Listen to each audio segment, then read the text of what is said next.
2026-এ BJP তারা সংখ্যালঘু অধ্যুষিত 22টি বিধানসভা কেন্দ্রে তারা কোনো প্রার্থী দেবে না, এমনই এক মন্তব্য উঠে আসলো। হ্যাঁ, বিধানসভা নির্বাচনে মুসলিম অধ্যুষিত 22টি আসনে প্রার্থী দেবে না বিজেপি, এমনটা শোনা গেল। কোথায়? বিস্তারিত জানাবো। বিস্তারিত জানতে ভিডিওটি পুরো দেখুন। সঙ্গে রয়েছি আমি সাজিদ, আর আপনারা দেখছেন N24 টিভি। আজকে ফেসবুকে স্ক্রল করতে করতে একটা আচমকাই নিউজ ফিডের ওপর ভেসে উঠল। লেখা বড় বড় করে, বিধানসভা ভোট 2026, মুসলিম প্রধান 22 আসনে প্রার্থী দেবে না বিজেপি। হঠাৎ করে দেখেই চমকে গেলাম।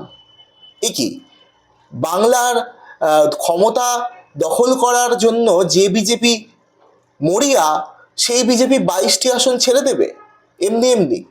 2026 বিধানসভা বলেছি, আমি তো ভাবলাম বাংলারই বিধানসভা ভোট।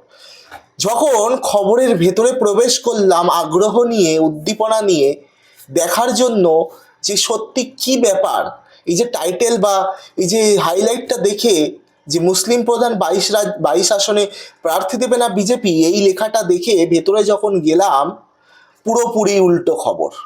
কি দেখলাম? এ বাংলার কথা নয়, এটা একটা অন্য রাজ্য, পার্শ্ববর্তী রাজ্য, যে রাজ্যের নাম আসাম, সেই আসামের খবর। আর আসামে যেমনটা আমাদের বাংলায় 2026-এ বিধানসভা নির্বাচন, ঠিক তেমনই আসামেও কিন্তু 2026-এ বিধানসভা নির্বাচন হবে। আর সেই নির্বাচন নিয়েই সেখানকার মুখ্যমন্ত্রী এহেন মন্তব্য তিনি করেছেন।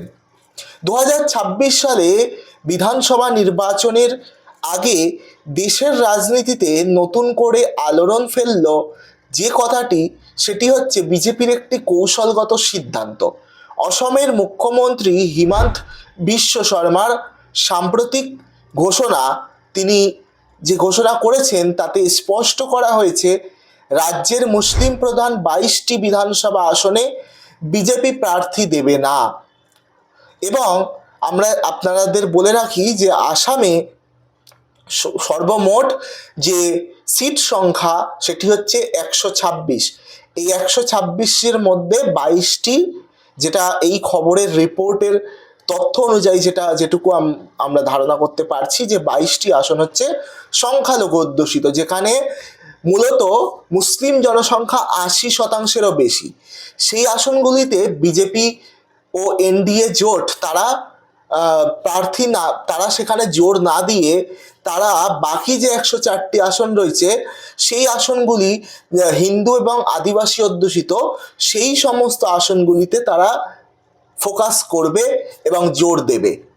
রাজনৈতিক বিশ্লেষকদের মতে এই সিদ্ধান্ত শুধু অসম নয়, গোটা দেশের রাজনীতিতেই বড় প্রভাব ফেলতে পারে।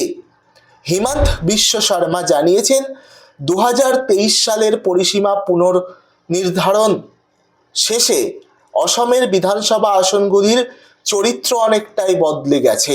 নতুন সীমা অনুযায়ী রাজ্যের প্রায় 82% আসনেই হিন্দু বা আদিবাসী সংখ্যাগরিষ্ঠ। সেই বাস্তবতাকে সামনে রেখেই বিজেপি তাদের ভোট ব্যাংক সুসংহত করতে চাইছে।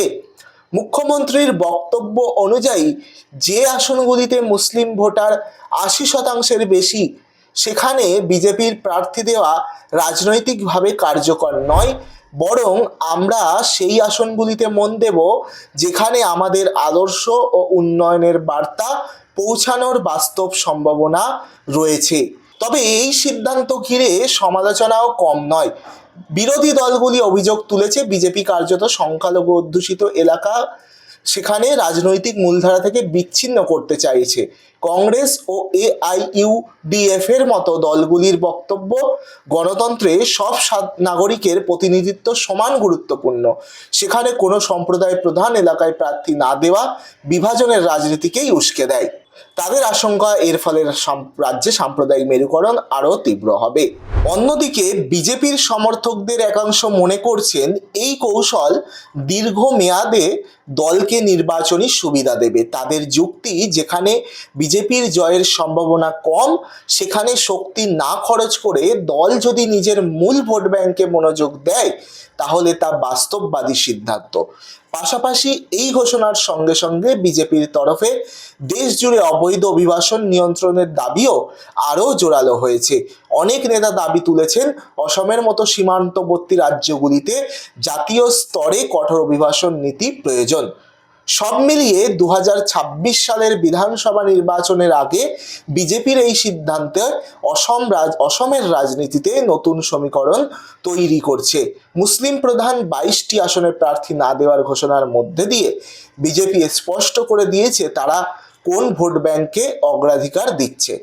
অবশ্য এই যে কৌশল শেষ পর্যন্ত নির্বাচনী ফলাফলে কতটা প্রভাব ফেলতে পারে তা জানতে অবশ্যই অপেক্ষা করতে হবে ভোটের ময়দানের। তবে নিশ্চিতভাবে বলা যায় এই সিদ্ধান্তকে কেন্দ্র করে রাজনৈতিক বিতর্ক আরও তীব্র হবে এবং অসমের রাজনীতি আগামী দিনে আরও উত্তপ্ত হয়ে উঠতে পারে।